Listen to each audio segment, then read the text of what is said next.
नमस्कार दोस्तों, आप सभी का स्वागत एक और नई वीडियो में जो कि आप सभी के चैनल एक ही लक्ष्य पर लेकर आया हूं। दोस्तों, इस वीडियो में आपके लिए बहुत ही बड़ा अपडेट है जो कि आपके बीएड यानी कि आपके बैचलर ऑफ एजुकेशन से रिलेटेड कोर्स के लिए बहुत ही बड़ा अपडेट है। जैसे कि आप जानते हैं, महाराष्ट्र के लिए ये स्पेशली महाराष्ट्र के कॉलेजेस के लिए है, तो आप इस बात का ध्यान रखिएगा। अगर आप महाराष्ट्र के किसी दूसरे कॉलेज यानी कि अगर आप महाराष्ट्र के अलावा किसी दूसरे कॉलेज के अप्लाई करने वाले हैं तो ये वीडियो आपके लिए नहीं है। दोस्तों, मेन मैं आपको ये बात बता दूं, इस वीडियो में बात होने वाली है आपके जो महाराष्ट्र के कॉमन एंट्रेंस टेस्ट हो रहे हैं अलग अलग कोर्स के एडमिशन के लिए। तो उसमें एक मेन बहुत बड़ा अपडेट आया है सामने कि 9 तारीख से यानी कि आपके 9 मार्च से जो है 9 मार्च 2023 से आपके बीएड के एडमिशन के लिए एप्लीकेशन फॉर्म जो है वो निकल चुके हैं। यानी कि अब जो भी कैंडिडेट बीएड कोर्स के लिए यानी बैचलर ऑफ एजुकेशन के कोर्स के लिए, चाहे वो आर्ट्स स्ट्रीम से हो, कॉमर्स स्ट्रीम से हो, साइंस स्ट्रीम से हो या फिर वो कोई डिप्लोमा कैंडिडेट क्यों ना हो, वो इस कोर्स के लिए अप्लाई कर सकता है। चाहे वो दिल्ली आपका दिल्ली हो, महाराष्ट्र हो, पंजाब, हरियाणा, राजस्थान, गुजरात या फिर कोई भी इंडिया का स्टेट जिससे भी वो स्टूडेंट आता है, कैंडिडेट आता है, और अगर वो इस एग्ज़ाम को देकर एडमिशन लेना चाह रहा है महाराष्ट्र के कॉलेज के अंदर सेम कोर्स के लिए, बीएड के लिए, चाहे वो जनरल कोर्स में एडमिशन लेना चाहे या फिर स्पेसिफिक अगर वो किसी केमिस्ट्री, बायोलॉजी या फिर आपको इकोनॉमिक, अकाउंटेंसी, इसमें से किसी भी एग्ज़ाम का अगर आपको कोर्स का सब्जेक्ट का एग्ज़ाम देना है तो आप इसको एग्ज़ाम को दे सकते हैं। इसके लिए आपके पास लास्ट टाइम 18 मार्च 2023 का रहेगा। जैसा कि आप देख रहे हैं स्क्रीन में, ये आपको दिख रहा है, ये आपके सामने खुली हुई है महाराष्ट्र की सीईटी की ऑफिशियल वेबसाइट। इस वेबसाइट पे आपको यहाँ पे दिख रहा होगा MAH BEd general and special. यानी कि अगर कोई कैंडिडेट जनरल के लिए करना चाहे, यानी कि जनरल में आपके वो कोर्सेज होंगे जो कि पहले से सिलेबस में फिक्स्ड होते हैं, आपके अलग अलग सब्जेक्ट, वो उनके लिए भी आप अप्लाई कर सकते हैं। साथ में स्पेशल में आप क्या कर सकते हैं कि कोई अगर आप कुछ एक आध सब्जेक्ट के लिए किसी जैसे कि मैंने आपको भी बताया भी, किसी स्पेसिफिक सब्जेक्ट के लिए भी आप अप्लाई कर सकते हैं बीएड में। आपको मैं मेन बात बता दूँ, इसकी एलिजिबिलिटी ऐसी है कि आपने अगर कोई बैचलर डिग्री करी है, चाहे वो आर्ट्स से करी हो, साइंस, कॉमर्स से करी हो या फिर कोई डिप्लोमा डिग्री भी हो, तो भी आज आप इस एग्ज़ाम को दे सकते हैं। हालांकि परसेंटेज का जो है यहाँ पे क्राइटेरिया रखा गया है। एज, मैं आपको एज की भी बताऊंगा कि एज कितनी कितनी होनी चाहिए, आपके लिए कितनी एज होनी चाहिए इस एग्ज़ाम को देने के लिए, मेन बात ये है हमारे लिए। साथ में आपको कास्ट के हिसाब से क्या बेनिफिट मिलने वाला है, यहाँ पे आपकी फ़ीस जो है फॉर्म की वो कितनी रहेगी, कैसे आपको फॉर्म फिल करना है, क्या क्या क्या प्रोसेस रहेगा, नेक्स्ट रिजल्ट कब आएगा, एग्ज़ाम की डेट क्या है, एडमिट कार्ड कब तक आएंगे, सारा कुछ इस एग्ज़ाम से रिलेटेड इस ही वीडियो में जो है आपके साथ बात होगी। देखिए, मैं आपको एक बात बता दूँ, यहाँ पे जो है आपको दिखा दूँ मैं, ये जो है उनका जो है अलग से विंडो है इसी सेम बीएड के लिए जिस पे आप अप्लाई कर पाएंगे। आपको यहाँ पे दिख रहा होगा रजिस्ट्रेशन का नोटिस है यहाँ पे, जो कि ये वो नोटिस है। इसमें आपको दिखा दूँ मैं कि यहाँ पे लिखा हुआ है कि आपका एग्ज़ाम जो है वो 23 25 24 यानी 23 से 25 अप्रैल तक होने वाला है ये एग्ज़ाम।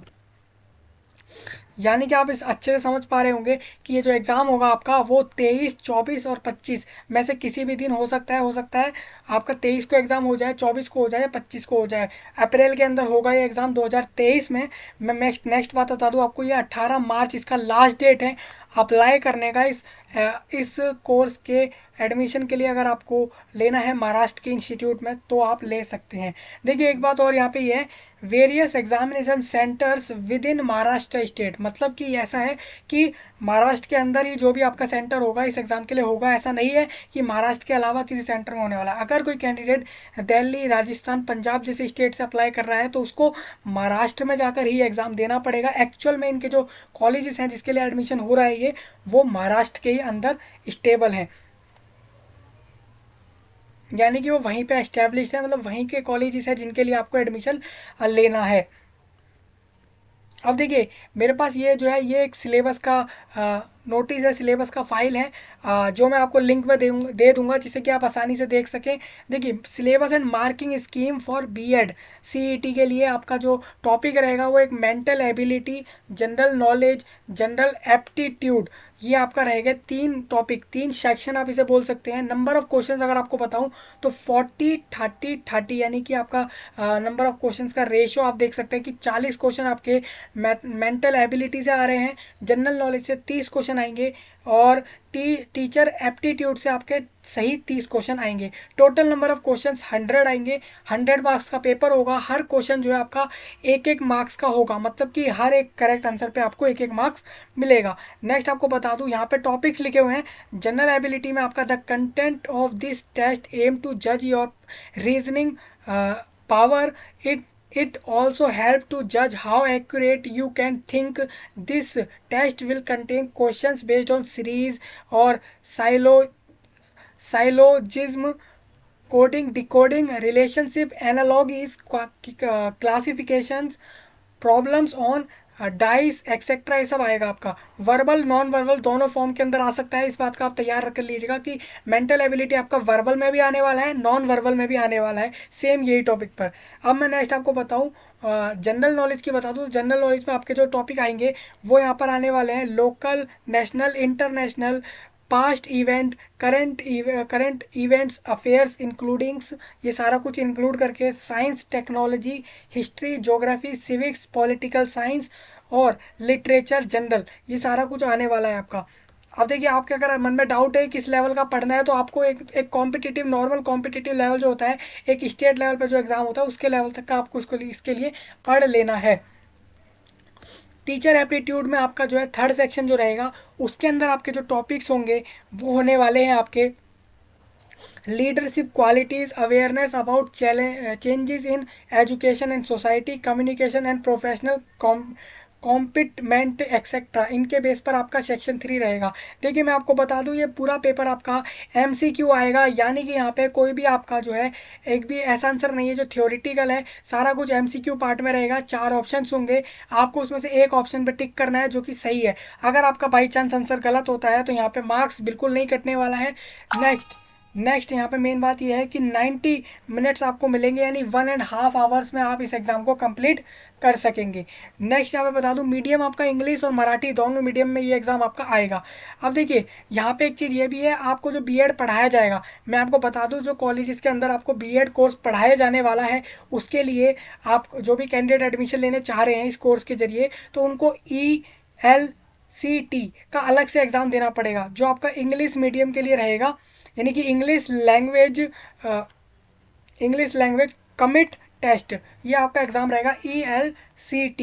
इसका मतलब ये है आपका, ये एक अलग से एग्ज़ाम है, सेम BEd के साथ ही इसका होगा एग्ज़ाम उन्हीं दिनों में। मेन यहाँ पे बात ये है कि जिस कैंडिडेट को इंग्लिश मीडियम में जिसको एडमिशन लेना है, सपोज़ मानिए कि आपने BEd के लिए अप्लाई कर दिया है, जिस भी जनरल के लिए या फिर स्पेसिफिक के लिए, लेकिन अगर आपको वहाँ पे कॉलेज में अगर इंग्लिश मीडियम में नहीं पढ़ाया जाएगा तो वो उसका कारण एक यही होगा कि आपने ELCT का एग्ज़ाम नहीं दिया। अगर आप इसका एग्ज़ाम देते हैं साथ में, ये BEd के एग्ज़ाम के अलावा हो रहा है, इसको भी आपको देना पड़ेगा अगर आप इंग्लिश मीडियम के अंदर सेम कोर्स में एडमिशन लेना चाहते हैं तो।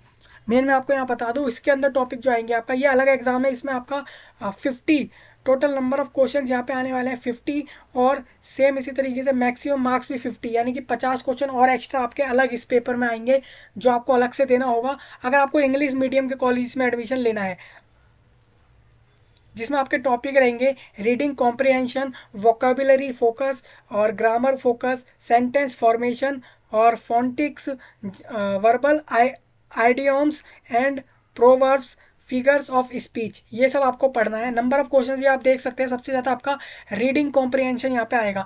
अगर मेरी मानिए तो आप इंग्लिश मीडियम अगर आप लेते हैं तो आपको ये एग्ज़ाम ज़रूर देना पड़ेगा, इस एग्ज़ाम में अपीयर होना पड़ेगा। ये भी MCQ रहेगा, कोई मार्क्स नहीं कटेगा। ये 60 मिनट आपको एक्स्ट्रा मिलेंगे इस एग्ज़ाम को पूरा करने के लिए। इंग्लिश मीडियम में पेपर आएगा ये आपका, ये भी ऑनलाइन पेपर होने वाला है। तो इस तरीके से ये आपका सिलेबस हो गया। अब मैं बता देता हूँ इन्फॉर्मेशन ब्राउचर की कुछ डिटेल जो कि इस एग्ज़ाम से रिलेटेड है, सारा प्रोसेस की एलिजिबिलिटी और साथ में आपके रिजल्ट तक कैसे क्या क्या होगा वो सारा कुछ मैं आपको बता देता हूँ। लास्ट आप 18 मार्च तक इसको अप्लाई कर सकेंगे। एग्ज़ाम 23, 24, 25 अप्रैल को होगा इसका एग्ज़ाम। इंट्रोडक्शन में आपको बता दूं, ये 2 साल का कोर्स होता है आपका BEd का, जो कि इसके लिए आप पहली साल के लिए इसके लिए अप्लाई कर रहे हैं इस कोर्स में।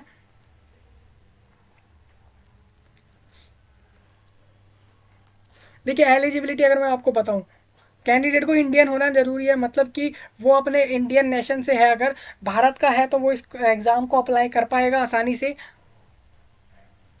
एजुकेशन क्वालिफिकेशन की बात करूँ यहाँ पर, तो या तो आपको बैचलर डिग्री करनी है, करी होनी चाहिए, मतलब कि आप बैचलर पास होने चाहिए, कम से कम 3 साल का बैचलर किसी भी कॉलेज, इंस्टीट्यूट, यूनिवर्सिटी से होना चाहिए।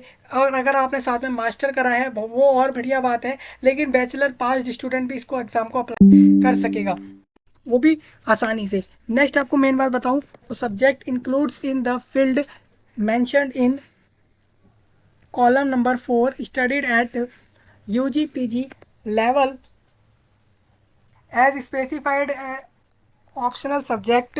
जैसे कि आपको दिख रहा है, आपके पास ये है मेन एलिजिबिलिटी में। मैं आपको बता दूं, अगर आपने साइंस करी है तो उसमें आपका मेन, अगर आपने साइंस स्ट्रीम से पास है क्लास 12th में, तो आपको यहाँ बोला जा रहा है आपके पास मैथमेटिक्स होना ही चाहिए। साथ में मैथमेटिक्स आपके पास होना चाहिए। आपके पास ये बोला जा रहा है कि 50% मार्क्स आपको बोला गया है कि आपके क्लास 12th में होने चाहिए से, और यही सेम 45% उनके लिए बोला गया है जो कि महाराष्ट्र कैंडिडेट और रिजर्व कैटेगरी में आ रहे हैं, उनको 45% मार्क्स सेम इस कोर्स के लिए अप्लाई करने के लिए चाहिए होंगे। इसी तरीके से कॉमर्स आर्ट्स वालों के लिए भी सेम क्राइटेरिया रहेगा।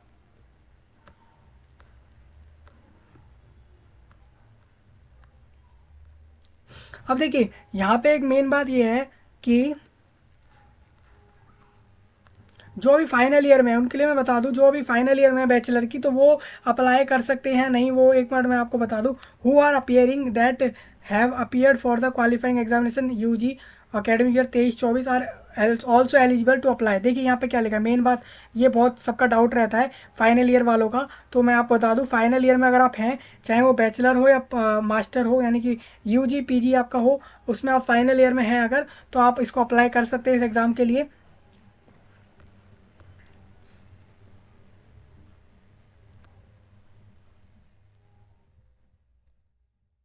बस आपको एडमिशन के समय तक, जब आपका एडमिशन हो रहा होगा इस कोर्स के लिए, तब तक आपको अपना डिग्री जो है आपको दिखाना होगा एडमिशन के टाइम पे।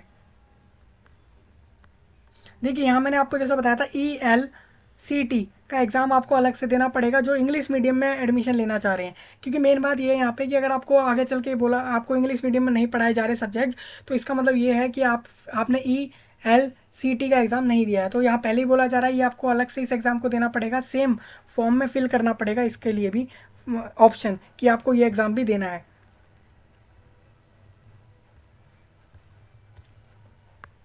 देखिए अब मैं यहाँ बता दूँ आपको कैटेगरी कौन कौन से हैं। एक तो ऑल इंडिया कैंडिडेट हैं जो कि महाराष्ट्र के अलावा दूसरे स्टेट से हैं। बाकी आपके 5 कैंडिडेट महाराष्ट्र की कैंडिडेट की कैटेगरी में हैं, जैसे कि टाइप ए में वो हैं जिस कैंडिडेट का जन्म महाराष्ट्र में हुआ है, यानी कि बर्थ जो है उसका महाराष्ट्र में हुआ है। सेम इसी तरीके से टाइप बी में वो कैंडिडेट आते हैं जिनके फादर या मदर में से कोई भी जो है गवर्नमेंट, मतलब फादर या मदर में से कोई भी किसी का भी जन्म महाराष्ट्र का है, तो वो जो है टाइप बी में आएंगे। टाइप सी में वो आएंगे जिनके फादर या मदर में से कोई भी गवर्नमेंट ऑफ इंडिया के अंदर काम करता है किसी भी डिपार्टमेंट में। टाइप बी में वो आएंगे जिनके फादर या मदर में से कोई भी अगर गवर्नमेंट ऑफ महाराष्ट्र के अंदर जो है काम करता है, provided candidate should have completed his her degree and, और साथ में ये भी होना चाहिए कि कैंडिडेट का डिग्री कंप्लीट हो गया होना चाहिए जिस कोर्स के लिए वो बता रहा है। सपोज मान लिया आप बता रहे हैं कि आप बैचलर पास हैं या पीएड हैं, तो उसके लिए आपको प्रूफ होना पड़ेगा आपके पास कि आप जो है इस साल पास होने वाले हैं अगर फाइनल ईयर में है तो। मैं मेन आपको सीधा सीधा समझाऊँ तो टाइप डी में वो आ रहे हैं जिनके मदर या फादर में से कोई भी जो है गवर्नमेंट ऑफ महाराष्ट्र के अंदर किसी के ना किसी डिपार्टमेंट में जो है काम करते हैं। सेम इसी तरीके से टाइप ई वो कैटेगरी है महाराष्ट्र के कैंडिडेट के लिए जिसमें कैंडिडेट ने अपना डिग्री या फिर पोस्ट ग्रेजुएशन डिग्री जो है उसका एग्ज़ाम जो है वो महाराष्ट्र कर्नाटका का जो बॉर्डर्ड एरिया है वहाँ से करा हुआ है, और मराठी जो है उसकी मातृभाषा है, तो वो इस कैटेगरी में आएगा।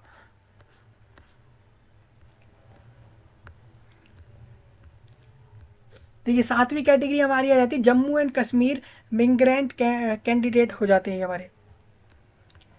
ये हमारी 7वीं कैटेगरी है, इसके बारे में भी आप देख लेना नोटिस के अंदर अच्छे से एक एक चीज़। मेन बात यहाँ पे ये है कि यहाँ पे एनसीएल का सर्टिफिकेट भी लग जाएगा आपका, जैसे कि आप ओबीसी में एनसीएल में आ रहे हैं तो आपका सर्टिफिकेट यहाँ लग जाएगा। मेन बात यहाँ पे ये है कि उसकी डेट जो है आपकी होनी चाहिए 24 जो आपका ईयर आएगा उसके अंदर 31 मार्च से पहले पहले की उसके अंदर डेट वैलिड होनी चाहिए उस सर्टिफिकेट की।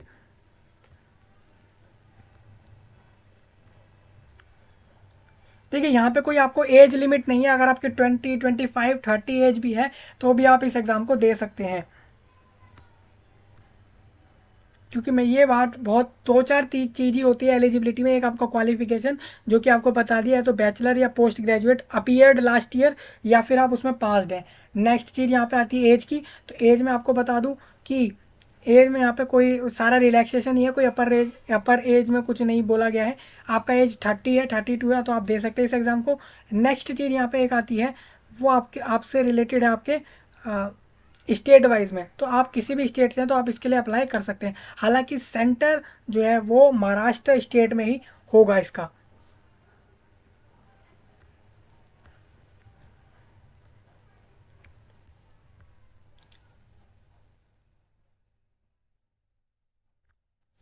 देखिए आपको 800 इसकी फ़ीस देनी होगी। ऑल इंडिया कैंडिडेट को 600 देनी है, रिजर्वेशन कैंडिडेट इन महाराष्ट्र।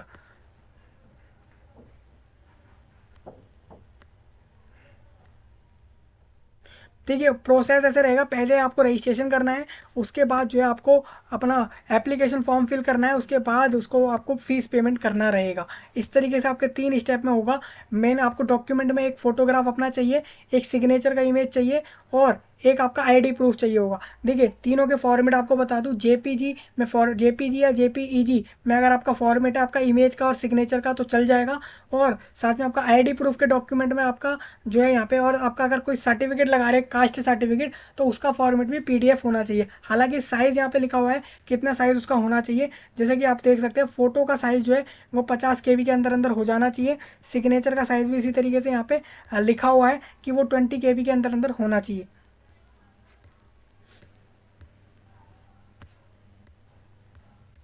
देखिए एडमिट कार्ड बाद में आएगा, अभी कुछ उसके लिए उसको लेकर अपडेट नहीं है एडमिट कार्ड के लिए। हालांकि अप्रैल के अंदर वो एडमिट कार्ड आएगा, जिस तरीके से आपका एग्ज़ाम जो है 23 तारीख से होने वाला है। देखिए एग्ज़ाम के लिए कोई एंट्री नहीं होगी आपके सेंटर में, अगर आप लेट आते हैं तो वो आपको यहाँ पे पहले ही बता दिया गया है कि 90 मिनट पहले आए आप एग्ज़ाम शुरू होने से, जिससे कि आपको आसानी से एंट्री मिल सके और एग्ज़ाम आप दे सकें। देखिए ये हमारा सिलेबस था, सिलेबस के बारे में सारा डिस्कशन हो गया था, दोनों चीज़ों का सिलेबस डिस्कस हो चुका है हमारा। पीडब्ल्यूडी वाले कैंडिडेट अपना चेक कर लेना कि स्क्राइब स्क्राइब किस किस को अलाउड किया जा रहा है, किस किस को नहीं अलाउड किया जा रहा है, ये आप एक बार चेक कर लेना अच्छे से कि इसमें लिखा हुआ है। यहाँ पे टेबल है, आप देख सकते हैं कौन सी कैटेगरी के हिसाब से आपको स्क्राइब और टाइम की जो है एक्स्ट्रा जो है अलाउड किया जा रहा है। यानी कि वो एक अच्छा पार्ट हो जाता है पीडब्ल्यूडी वाले के लिए कि उनको एक्स्ट्रा टाइम मिल जाता है तो आसानी से अपना पेपर जो है कंप्लीट कर पाते हैं। उसमें भी लेकिन कैटेगरी होती हैं तो उसमें एक बार आप अच्छे से चेक कर लीजिएगा।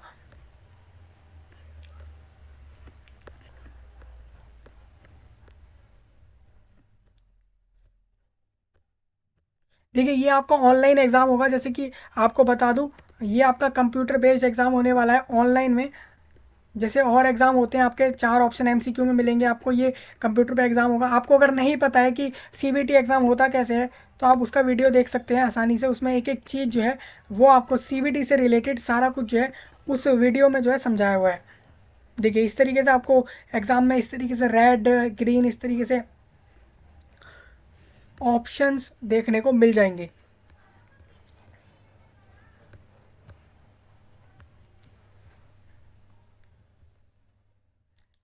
अब देखिए कोर्स से रिलेटेड कुछ मैं बात कर लेता हूँ। यहाँ पे कोर्स से रिलेटेड कुछ ज़रूरी बातें हैं, जैसे कि स्पेशल एजुकेशन के लिए बात करूँ, there are 3 type of BEd courses available at present for the candidate who wish to make career in teaching.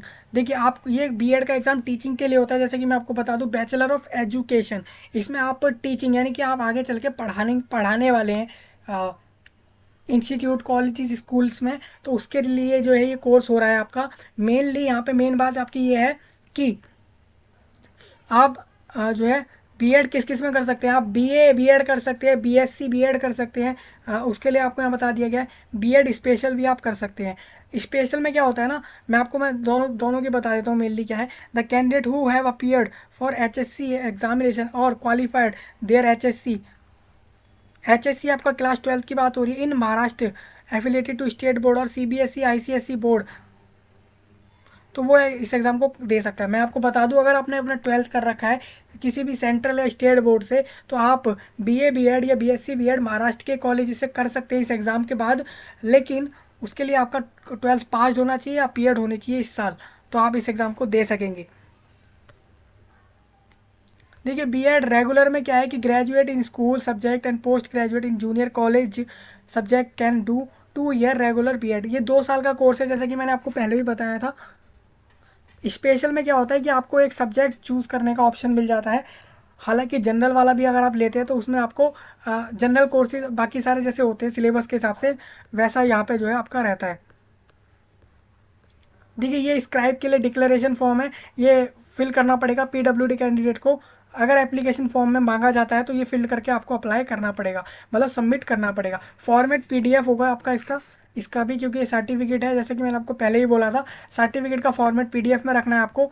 देखिए प्रोसेस ऐसा रहेगा, पहले आपको रजिस्ट्रेशन करना होगा, उसके बाद फॉर्म फिल और फिर फीस पेमेंट रहेगा।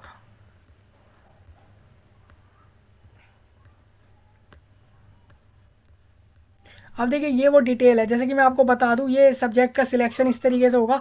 आपका क्या बोला जा रहा है कि आप अगर बैचलर में BSc BA पास हैं, हालांकि मैंने BCom का ऑप्शन भी यहाँ पे बताया था, BCom वाला यहाँ मुझे दिख नहीं रहा है, शायद BCom के कैंडिडेट के लिए थोड़ा यहाँ पे डाउट है। देखिए यहाँ पे लिखा हुआ है MCom लिखा हुआ है, देखिए, तो यानी कि कॉमर्स वाला स्टूडेंट भी इस एग्ज़ाम को दे सकता है। जैसे BCom यहाँ पे लिखा हुआ दिख रहा है आपको। मैंने आपको ऐसा बोला भी था कि जिसने साइंस करा हुआ है, किसी भी सब्जेक्ट से करा हुआ हो इनमें से, BSc या फिर MSc कोर्स करा हुआ है या फिर कर रहा है, फाइनल ईयर में है, तो वो BEd का एग्ज़ाम दे सकेगा। इनमें से अगर वो चाहे तो वो जनरल साइंस के लिए भी अप्लाई कर सकता है BEd में, या फिर इनमें से किसी कोर्स के लिए सब्जेक्ट के लिए भी अप्लाई कर सकता है। सेम इसी तरीके से आपका आर्ट्स सोशल साइंस में भी अलग अलग सब्जेक्ट हैं, इसके लिए भी आप कर सकते हैं। देखिए यहाँ पे इंजीनियरिंग एंड टेक्नोलॉजी से रिलेटेड भी आपको बताया हुआ है कि अगर आपको इन टेक्नोलॉजी और इंजीनियरिंग के कोर्सेज़ में करना होगा, अगर आपको सेम BEd, तो आपको जो है इन कोर्सेज़ के लिए आपको पहले अपीयर्ड होना पड़ेगा, मतलब कि आपका ये जो है पास्ड होना पड़ेगा आपको। जैसे लिखा है BTech या BArc या B Pharma, अगर आपने करा हुआ है तो आप इस एग्ज़ाम को दे सकेंगे। जैसे कॉमर्स वालों के लिए भी यहाँ लिखा हुआ है BCom उन्होंने करा हुआ है, जैसे BCom MCom UG डिग्री, तो ये सब आप देखिए, कोई कैंडिडेट ने अगर BCA करा हुआ है तो वो भी BEd दे सकेगा। यहाँ लिस्ट में लिखा हुआ है, आप चेक कर लेना, जिस भी कोर्स का नाम अगर आपका है तो आप इसका एग्ज़ाम दे सकेंगे और इन सब्जेक्ट के अंदर BEd के लिए एडमिशन ले सकेंगे, जो 2 साल का आपका कोर्स रहेगा।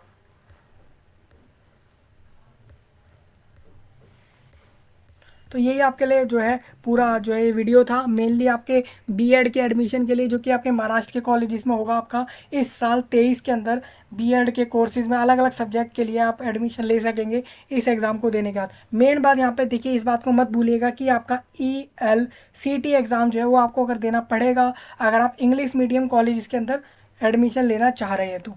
दोस्तों इस वीडियो में इतना ही, मिलते हैं एक और नए टॉपिक में एक और नई वीडियो के साथ। तब तक के लिए आप सभी का धन्यवाद।